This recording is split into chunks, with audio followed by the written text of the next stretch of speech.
प्रश्न नंबर 6 से मैंने पिछले वीडियो में बनाया था। अब शुरू करते हैं प्रश्न नंबर 7वें से। तो लोहे की वस्तुओं को हम पेंट क्यों करते हैं? इसका आंसर होगा लोहे की वस्तु को संक्षारण से बचाने के लिए हम पेंट करते हैं। पेंट वस्तु की सतह तथा हवा या नमी के बीच प्रत्यक्ष संपर्क को समाप्त कर देता है। प्रश्न नंबर 8वां, सोडियम को मिट्टी के तेल में डुबाकर क्यों रखा जाता है? तो इसका आंसर देखते हैं। सोडियम अत्यधिक अभिक्रियाशील धातु है।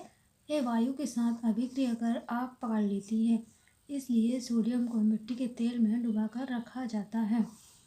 प्रश्नों में दवा की बोतल अधिकांशतः रंगीन होती है, क्यों? तो इसका आंसर होगा क्योंकि दवाएं प्रकाश की उपस्थिति में ऑक्सीकृत हो जाती हैं और विषैली हो जाती हैं, अतः इसे रोकने हेतु दवाओं की बोतल रंगीन रखते हैं। प्रश्न नंबर 10वां, वियोजन अभिक्रिया किसे कहते हैं? तो उत्तर होगा वियोजन अभिक्रियाएं वे अभिक्रियाएं हैं जिनमें एकल अभिकारक वियोजित होकर दो या दो से अधिक नए उत्पाद बनाता है। उदाहरण CaCO3 गर्म करने पर CaO प्लस CO2 बनेगा।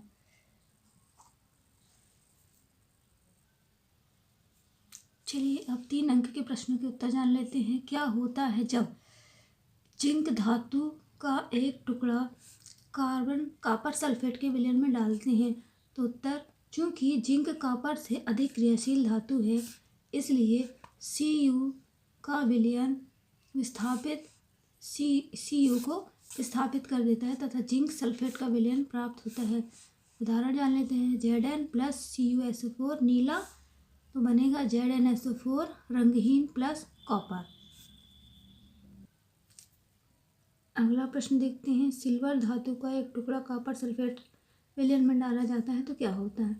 क्योंकि AgCu से कम क्रियाशील धातु है, अतः CuSO4 से Cu को विस्थापित नहीं कर पाती है, तो क्या होगा अभिक्रिया Ag प्लस CuSO4 और कोई अभिक्रिया नहीं होगी।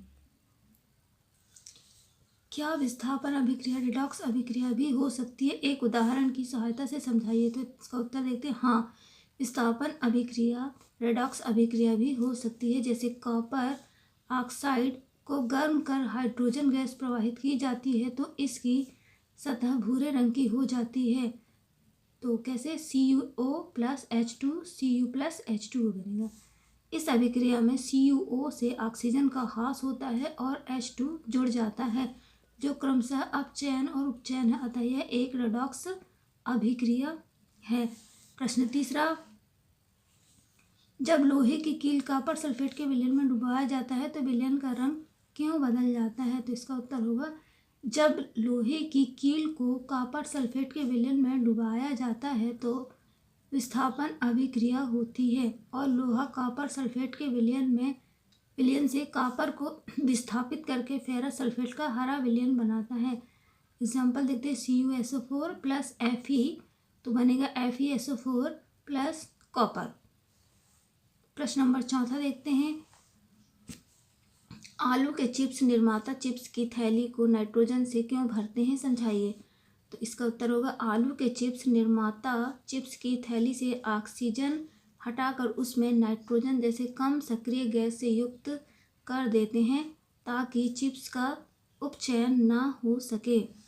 प्रश्न नंबर 5 देखते हैं। संतुलित रासायनिक समीकरण क्या है? रासायनिक समीकरण को संतुलित करने की क्यों आवश्यक है? तो इसका उत्तर देखते हैं। जब किसी रासायनिक समीकरण में विभिन्न तत्वों के परमाणुओं की संख्या एक ओर तथा दाईं ओर दोनों तरफ बराबर होती है, जिस रासायनिक समीकरण में अभिकारकों एवं उत्पादों के कुल द्रव्यमान समान हो, उसे संतुलित रासायनिक समीकरण कहते हैं।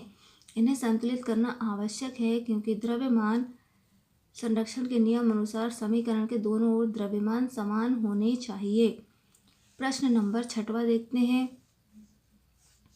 विकृति गंधिका किसे कहते हैं? खाद्य पदार्थों को इससे बचाने हेतु कौन सी प्रक्रिया अपनाई जाती है? इसका उत्तर होगा, विकृति गंधिता तेल एवं वसा युक्त खाद्य पदार्थ हवा के संपर्क में आने से ऑक्सीकृत होकर विकृत गंधिका हो जाते हैं तथा उनके स्वाद तथा गंध बदल जाती है। इस प्रक्रिया को विकृत गंधिता कहते हैं। खाद्य पदार्थों को विकृत गंधिता से बचाने के लिए उन्हें नाइट्रोजन से प्रभावित किया जाता है। चलिए ये 4 अंक के प्रश्न देख लेते हैं। तो इनकी अभिक्रियाएं कुछ इस प्रकार हैं।